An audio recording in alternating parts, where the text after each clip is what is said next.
Hello，大家好，我係 Imperial Dragon 嘅 Lucas，今日咧帶大家嚟到東倫敦呢邊又再睇樓啦。咁呢個樓盤咧，其實咧係位於一個非常之優勢嘅地段嘅，佢最正嘅位置咧，其實咧就係行路咯，可以去到呢。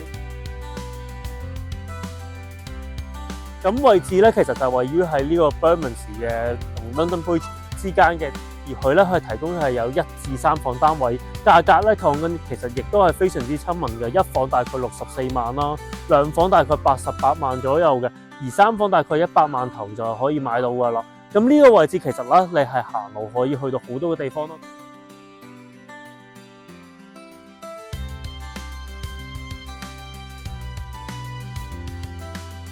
你去 UCL 啊、King's College 啊同埋 LSE 咧，都係講緊大概30分鐘左右嘅距離嘅啫。如果大家對呢種類型嘅單位有興趣咧，咁就記得聯絡我哋過嚟睇樓啦。